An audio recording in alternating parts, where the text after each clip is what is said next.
बिस्मिल्लाहिर्रहमानिर्रहीम। अस्सलाम वालेकुम स्टूडेंट्स। आज हमने जिस बायोमोलिक्यूल के बारे में डिस्कस करना है दैट इज लिपिड। आज के लेक्चर में हम ये डिस्कस करेंगे कि लिपिड्स हैं क्या, इनकी क्लासिफिकेशन क्या है और उन क्लासेस के बारे में भी कुछ डिटेल जानेंगे। लिपिड्स बेसिकली रिलेट करते हैं फैटी एसिड्स से। So these are the heterogeneous group of compounds which are related to fatty acids.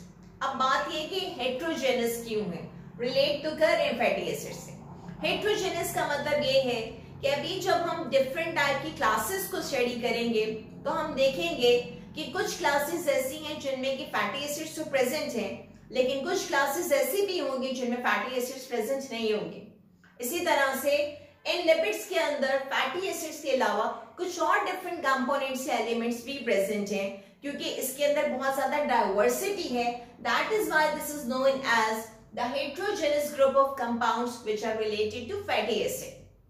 Secondly, जब हम इसकी सॉल्युबिलिटी को डिस्कस करते हैं तो लिपिड्स वाटर इनसॉल्युबल है, वाटर में डिसॉल्व नहीं होते।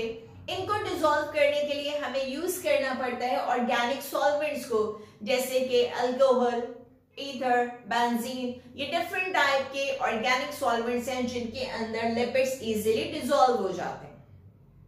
क्लासेस पे जाने से पहले अभी हम डिस्कस कर लेते हैं इसके फंक्शन को।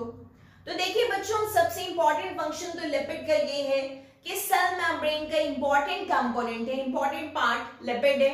जैसे कि आपको याद होगा प्लाज्मा मेम्ब्रेन में लिपिड बायलेयर प्रेजेंट है। इसका मतलब कि मेम्ब्रेन्स की फॉर्मेशन में लिपिड्स का एक बहुत बड़ा रोल होता है। सेकेंडली, लिपिड्स के बारे में कहा जाता है they store the double amount of energy as compare to protein और द कार्बोहाइड्रेट। फॉर एग्जाम्पल, अगर हमें 1 gram carbohydrate around 3800 calorie provide करती है, तो लिपिड उसका दुगना अमाउंट हमें एनर्जी का प्रोवाइड करता है। यानी इसका रीजन क्या है? कहा जाता है कि लिपिड्स के अंदर कार्बन और हाइड्रोजन का प्रोपोर्शन ज्यादा होता है। और आपको याद है हम इससे पहले इंपॉर्टेंस ऑफ कार्बन में ये बात पढ़ चुके हैं कि जब हाइड्रोजन और कार्बन का प्रोपोर्शन ज्यादा होगा, यानी CH बॉन्ड जब ज्यादा होंगे, तो they are the potential source of energy.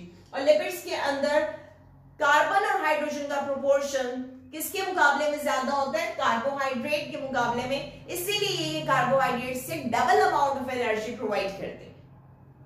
अगर हम इसके और फंक्शंस को डिस्कस करें, they can act as a insulating layer. जैसे कि हम डिस्कस कर सकते हैं न्यूरॉन्स को, न्यूरॉन्स के ऊपर माइलिन शीट प्रेजेंट होती है जो कि इंसुलेटर के तौर पे काम करती है। They are act as a protective layer. बहुत सारे ऐसे हमारे पार्ट्स हैं, बॉडी पार्ट्स हैं जिनके ऊपर ये प्रोटेक्टिव लेयर के तौर पे काम करते हैं, जैसे कि एडिपोज टिश्यूज प्रेजेंट हैं और इसके अलावा डिफरेंट टाइप की फैटी लेयर्स प्रेजेंट होती हैं। They help in the absorption of fat soluble vitamins. Lipid का एक बहुत इंपॉर्टेंट काम है, लिपिड्स का होना हमारी बॉडी में क्यों जरूरी है कि कुछ ऐसे विटामिन्स हैं जो कि वाटर में डिसॉल्व होते हैं और कुछ ऐसे विटामिन्स हैं जो कि फैट्स में डिसॉल्व होते हैं। तो वो विटामिन्स जो कि फैट पे डिसॉल्व होते हैं उनके लिए जरूरी है कि हमारी बॉडी में फैट्स प्रेजेंट हो, और वो विटामिन्स जो कि फैट पे डिसॉल्व होते हैं these are vitamin A, D, E, K. These are the fat soluble vitamins, और इनके एब्जॉर्प्शन भी तभी पॉसिबल है जब बॉडी में फैट्स या लिपिड्स प्रेजेंट हो। इसके अलावा लिपिड्स जो हैं वो हमारे डिफरेंट मेटाबॉलिक प्रोसेसेस की रेगुलेशन में हेल्प करते हैं। जैसे डिफरेंट टाइप के हार्मोन्स लिपिड बेस्ड हैं, लाइक टेस्टोस्टेरोन, प्रोजेस्टेरोन। ये डिफरेंट टाइप के हार्मोन्स हैं जो कि हेल्प करते हैं मेटाबॉलिक प्रोसेसेस की रेगुलेशन में। These are the classes of lipids जिन्हें भी हम वन बाय वन डिस्कस करेंगे, like acyl glycerol, waxes, phospholipids, terpenoid, glycolipid, sphingolipids. तो चलिए हम स्टार्ट करते हैं। सबसे पहले एसाइल ग्लिसरॉल। एसाइल का मतलब होता है फैट्स और उसके साथ कॉम्बिनेशन किसका है? ग्लिसरॉल का। बेसिकली एसाइल ग्लिसरॉल क्या है? These are the esters of glycerols in fatty acids. अब आपके माइंड में आएगा ये ग्लिसरॉल क्या है, फैटी एसिड्स क्या है और ये एस्टर्स क्या होते हैं। तो चलिए हम वन बाय वन इनको डिस्कस कर लेते हैं। एस्टर्स का मतलब होता है जब एसिड और अल्कोहल एक दूसरे से रिएक्ट करते with the release of water molecule, तो जो बनने वाला कंपाउंड है उसके लिए हम टर्म यूज करते हैं एस्टर। यानी वाटर रिलीज होगा तो इसका मतलब कंडेंसेशन रिएक्शन हो रहा है, एस्टरिफिकेशन रिएक्शन हो रहा है, एक एसिड और एक क्या होगा, अल्कोहल। जब इनका कॉम्बिनेशन होगा तो एस्टर की फॉर्मेशन होगी। जस्ट लाइक हियर एसाइल ग्लिसरोल्स क्या हैं, एस्टर्स हैं, किसके, ग्लिसरोल और फैटी एसिड के। तो अब आप नोटिस करें ग्लिसरोल क्या है, दैट इज अल्कोहल, और फैटी एसिड क्या है, दैट इज एसिड। तो यहां पर भी तो एसिड और अल्कोहल ही तो रिएक्ट कर रहे हैं। तो इन दोनों के रिएक्शन की वजह से जो बनने वाला कंपाउंड होगा that will be the ester. इसीलिए हम डिफाइन करते हैं acyl glycerols are the esters of glycerols and fatty acids. अब ग्लिसरोल्स क्या है, ये आपके सामने 3 कार्बन अल्कोहल जिसमें कि हर कार्बन के साथ हाइड्रोक्सिल ग्रुप प्रेजेंट है। This is alcohol which is C3H8O3। ये आपके सामने स्ट्रक्चर है फैटी एसिड का, RCOOH। R क्या होता है यहाँ पे, हाइड्रोकार्बन चेन, और COOH क्या है, कार्बोक्सिलिक ग्रुप। तो देखिए R is the hydrocarbon chain और COOH को कुछ इस तरह से लिख दिया गया। अब हो क्या रहा है यहाँ पर कि एक ग्लिसरोल और एक फैटी एसिड, ये आपके सामने, तो एक ग्लिसरोल और एक फैटी एसिड जब रिएक्ट करेंगे तो किसकी फॉर्मेशन होगी। तो आप देख रहे होंगे, देखिए फैटी एसिड जो है वो यहां से किसको रिलीज करेगा, for example it is releasing the hydroxyl, और अल्कोहल जो है वो किसको रिलीज कर रहा है, हाइड्रोजन को।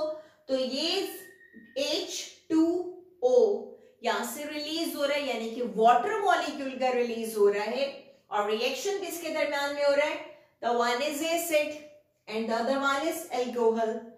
तो एक वाटर मॉलिक्यूल के रिलीज होने के बाद अब जो प्रोडक्ट बनेगी दैट विल बी मोनोएसाइल ग्लिसरोल। हम इसको मोनोएसाइल ग्लिसरोल क्यों कह रहे हैं, क्योंकि यहाँ पर एक फैटी एसिड यूज हो रहा है और एक ग्लिसरोल यूज हो रहा है।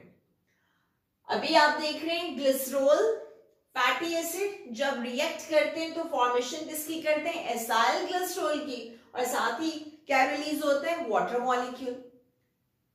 अगर हम यहाँ पर एक दूसरा फैटी एसिड भी प्लेस कर दें, जैसे कि हम यहाँ पर एक सेकेंड फैटी एसिड प्लेस कर दें, that will be the RCOOH। Again the same reaction, यहां से भी क्या रिलीज हो जाएगा, वाटर मॉलिक्यूल। अभी क्या बन जाएगा, ये तो था मोनोएसाइल ग्लिसरोल। अब जब वाटर मॉलिक्यूल यहां से भी रिलीज हो गया और यहां से भी, then it become the diacyl glycerol. ठीक है, तो देखिए अब जो बॉन्ड बनेगा यहां पर, the bond is formed in between the, like this. ये जो बॉन्ड बन रहा है एक ग्लिसरोल और एक फैटी एसिड के दरमियान में, इस बॉन्ड के लिए हम टर्म क्या यूज करते हैं, this is the ester bond. तो यहां पर एक ग्लिसरोल और एक फैटी एसिड, यहां पे सेम ग्लिसरोल और दूसरा फैटी एसिड, अगेन हम यहां पर बॉन्ड फॉर्मेशन कर देते हैं, और अब ये क्या बन जाएगा, now this product is diacyl glycerol. ठीक है, यहां पे 2 एस्टर बॉन्ड बन गए, 2 फैटी एसिड कंज्यूम हो गए, एक ग्लिसरोल, तो अब ये बन गया डाइएसाइल ग्लिसरोल, और साथ ही 2 वाटर मॉलिक्यूल भी रिलीज हो गए। अब हम देखते हैं ट्राइएसाइल ग्लिसरोल की फॉर्मेशन कैसे होगी।